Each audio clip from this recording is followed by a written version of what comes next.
안녕하세요, 컬러리스트 허정입니다. 어느 날은 한 평범한 대학생이 살인사건에 휘말리게 되면서 자신의 무죄를 입증하기 위해 고군분투하는 내용인데요. 이 작품의 원작은 2008년에 BBC에서 공개된 크리미널 저스티스라는 작품이고, 어느 날은 그 다음의 리메이크작입니다. 어느 날은 상당히 현실적인 내용입니다. 초자연적인 존재나 그런 공간이 등장하지도 않고, 이명우 감독님의 전작인 열혈사제와는 다르게 클럽이나 호프집 같은 인공적인 컬러 조명이 사용되는 로케이션이 적다 보니까 우리 주변에서 쉽게 볼 수 있는 장소들의 현장감을 살리려고 노력했습니다. 개인적으로 마블 시리즈나 반지의 제왕 같은 SF 판타지 장르보다 프리즈너스나 시카리오 같은 사실적인 색보정을 좋아하는데, 그 이유는 제가 현실에서 겪을 수도 있는 분위기가 저한테 더 큰 몰입감을 주기 때문입니다. 저는 개인적으로 드라마타이즈된 영상을 보는 이유가 간접 체험을 하기 위해서인데요. 그래서 이번 작품도 시청자들을 더 몰입시킬 수 있는 현장감이란 단어를 계속 생각하면서 작업했죠.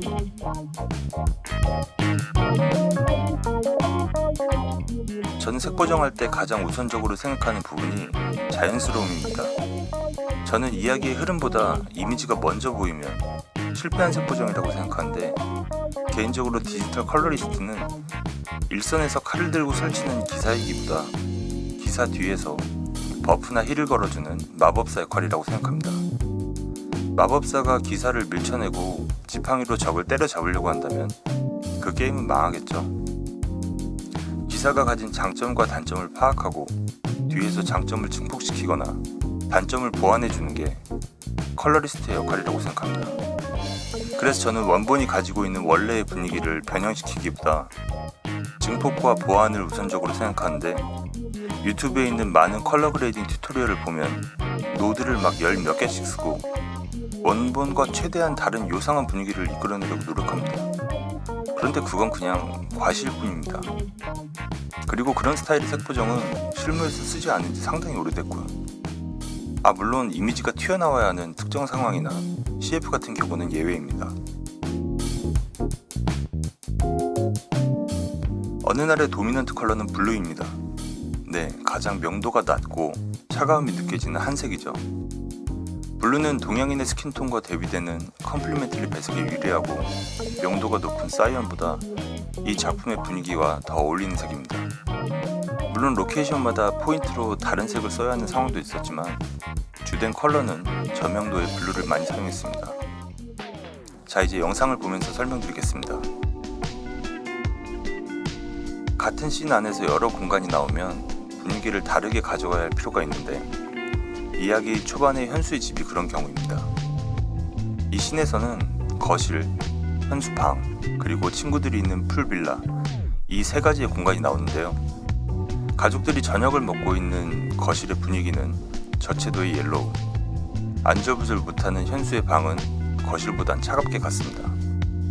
그리고 친구들이 놀고 있는 풀빌라는 고채도의 색상들을 사용해서 각 공간의 분위기를 분리했습니다. 현수는 친구들이 있는 풀빌라를 가기 위해서 아버지 택시를 몰래 훔쳐 타고 가다가 이 사건의 시작이라고 할 수 있는 국화를 택시에 태우게 되는데요. 현수와 국화가 호감을 느끼게 되는 과정에선 다른 씬들과는 상대적으로 부드러운 컨트라스트와 따뜻한 난색을 사용했습니다. 서로 가까워진 둘은 국화의 집에서 술을 먹게 되는데, 이 씬에서 국화가 갑작스럽게 보여주는 비상식적인 행동을 더 크게 보여주기 위해서 굳이 색으로 복선을 줄 필요는 없다고 생각했어요. 오히려 더 현실적인 분위기와 컬러가 국화의 행동을 더 부각시키리라고 생각했죠.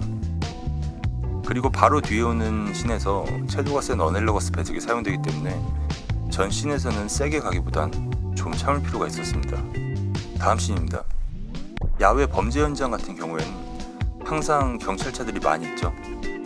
사이언밖에 없는 원작의 경찰차와는 달리 한국의 경찰차는 블루와 레드, 이 반대되는 색상이 계속 번쩍입니다.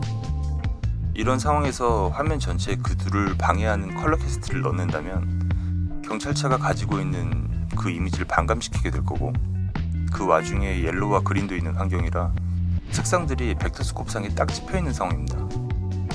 이런 상황을 손댈 수 없는, 바꿀 수 없는 이라는 뜻의 언터처블이라고 하는데요. 보통 이런 경우엔 기억색들을 지키는 게 가장 효과적이고 자연스럽습니다. 자, 이제 경찰서입니다. 미술 자체가 블루를 가지고 있고 인물들의 의상도 현수를 제외하고 무채색이나 저채도의 블루 계열입니다. 네, 여기서 미술 감독님과 의상 감독님의 의도를 읽을 수 있죠. 현수를 둘러싸고 있는 저채도, 저명도 블루 계열의 어넬로거스 배색이 현수의 옷과 컴플리멘터리를 보여주는데요. 현장의 그 의도대로 작업하면 됩니다. 현수의 아버지가 새벽에 신문을 가지러 나왔다가 택시가 없어진 것을 알게 되는 씬에선 촬영 소스의 시간대가 달랐습니다. 이 풀샷이 다른 컷들과 다르게 해가 떠서 촬영됐죠. 그래서 시간적 컨티뉴이티를 맞추기 위해서 아침에 촬영한 마스터샷의 백은 어둡히고 밤에 찍은 풀샷의 하늘은 조금 밝혀서 동이틀 무렵이라는 시제를 맞췄습니다.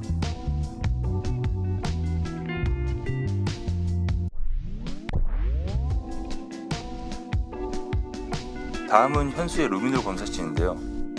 루미놀 검사의 특징이 되는 조명의 색은 고증 문제 때문에 제가 색을 마음대로 바꿀 수가 없어서 혈액에 반응하는 부분들의 키를 잡고 밝기를 높여서 컨트라스트를 더 세게 줬죠. 이 작품에서 몇 안 되는 인공 조명이 강한 장소이고 이야기의 흐름보다 이미지가 앞으로 튀어나와야 하는 특별한 상황이라서 이런 경우엔 비현실적인 컬러 그레이딩이 필요합니다. 신중한 변호사와 현수가 처음 만나는 경찰서 유치장은 벽색이 피부톤과 겹쳐서 경찰서의 민원실과는 좀 다르게 부드러워진 느낌인데요. 이건 현수가 신중한 변호사를 만나서 좀 더 안정적으로 변화된 심리를 나타내긴 뭘 나타냅니까? 이런 과잉 해석에 주의하세요. 여기도 똑같이 차갑고 불안한 곳입니다. 그리고 취조실 씬은 대부분 색 보정하기가 꽤 수월합니다. 조명이 항상 탑에서 내려오고 색의 통제도 잘 돼 있어서 컨트라스트만 묵직하게 잘 잡으면 괜찮은 분위기를 낼 수 있죠. 예전 영상에서도 설명드렸다시피 이런 공간도 사실 색이 정해져 있습니다. 탑등이 주는 컨트라스트를 최대한 살려서 노멀톤보단 무겁고 차가운 분위기로 작업했습니다. 시체를 부검하는 부검실로 가는 복도인데요. 부검실과는 다르게 복도에는 블루톤이 없었지만 씬의 통일성을 주기 위해서 복도도 부검실과 같은 분위기로 작업했고 부검실 안은 무심하고 차가워야 하는 공간인 만큼 평소보다 컨트라스트를 더 높이고 미드톤 디테일과 샤픈을 올려서 상처와 피부의 질감을 돋보이게 했습니다. 신중한 변호사가 집으로 들어가기 전 복도와 집 내부 분위기에 대조를 줬는데요. 집이라는 공간이 가지는 안도감과 따뜻함을 표현했습니다. 이건 과잉 해석 아닙니다. 경찰서에서 야근하고 계신 박상범 팀장입니다. 조명의 색채 대비와 명도 대비가 강하고 시선이 중앙으로 집중되는 힘있는 샷이라서 개인적으로 이번 작품에서 가장 좋아하는 샷입니다. 저는 밝기의 컨트라스트나 컬러의 컨트라스트가 분명한 이미지를 좋아합니다. 이 이미지는 경찰서 밖은 뜨겁고 경찰서 안은 차갑다라는 해석도 할 수 있겠네요. 바스트에도 밝은 곳과 어두운 부분들이 잘 분리되어 있어서 명도 대비를 통해 박 팀장의 주름이 잘 살고 있습니다. 네, 지금까지 제가 어느 날을 작업하면서 어떤 의도를 가지고 색보정을 했는지 간략하게 말씀드렸는데요. 저는 이번 작품의 1차 편집본을 보고 색보정을 어떻게 할 것인가에 대해서는 그리 큰 고민을 하지 않았습니다. 어느 날은 범죄물이라서 샤방샤방하게 예뻐야 하는 인물도 없고 웃겨야 하는 가벼운 분위기도 아닙니다. 상당히 드라이하고 무거운 분위기를 잘 살려야 하기 때문에 컨트라스트는 무겁게, 채도는 적정 이하로, 질감은 부드럽기보다 거친 게 더 어울립니다. 그런데 이렇게 생각하는 분이 있을 수 있어요. 난 이런 범죄 스릴러물이 가지고 있는 클리셰를 깨보이겠다 라고 하면서 극이 가지고 있는 보편적인 분위기를 무시하고 엉뚱한 방향으로 간다면 그건 망하는 지름길입니다.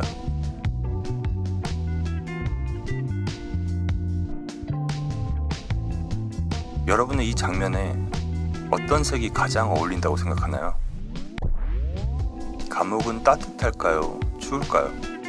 아니면 안정된 공간일까요? 신비로운 공간일까요? 네, 맞습니다. 이 공간의 색은 이미 정해져 있습니다. 여기서 뭐 스타일리시한 색 보정을 한다고 엉뚱한 색으로 돌려버리면 시청자는 신선하다라고 생각하기보다 이게 뭐지? 라고 생각할 겁니다.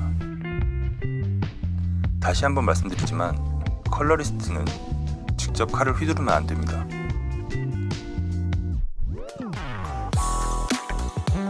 네, 브로그로 어느 날의 테크니컬 스펙에 대해서 간략하게 말씀드릴게요. 어느 날은 레드 몬스트로 2대가 메인캠으로 사용됐고 촬영 소스는 AK 로우 데이터로 원본 소스 용량만 100테라가 넘습니다. 그리고 81923456의 AK 소스를 풀 레졸루션으로 돌리기 위해서 원래 꽂혀있던 쿼드로 P5000에 외장 익스텐더를 사용해서 GeForce RTX 3090을 2장 추가했습니다. 그러니까 웬만큼 색 보정을 해도 2398로 돌아가더라고요. 컬러 프로세싱은 레드 와이드 게머 RGB를 컬러 스페이스로 사용하고 감마 커브는 로그 3G10으로 설정해서 IPP2 컬러 사이언스로 작업했습니다. IPP2 방식은 레드사에서 밀고 있는 이미지 프로세싱 방식인데요. 부드러운 하이라이트 롤오프와 섀도우 디테일의 확보로 개인적으로 레드 특유의 거칠고 딱딱한 느낌을 많이 상쇄시켜준다고 생각합니다. 레드 홈페이지에 있는 샤돈 레드 탭을 보시면 레드 카메라로 찍은 필모들이 나오는데 가볍고 부드러운 코미디나 멜로물보다 무겁고 거친 주제를 다루는 이야기들이 더 많은 것을 볼 수 있습니다. 저는 알렉사가 주는 부드러운 질감도 좋아하지만 이 작품은 범죄 스릴러 장르물이기 때문에 레드로 촬영한 게 더 적합했다고 생각합니다. 예, 지금까지 어느 날의 작업기였습니다. 올해 4월부터 촬영을 시작해서 11월까지 긴 작업 기간이었는데요. 그 기간 동안 저를 믿어주신 감독님과 제작진 분들에게 감사함을 전합니다. 그럼 다음 영상에서 뵙겠습니다.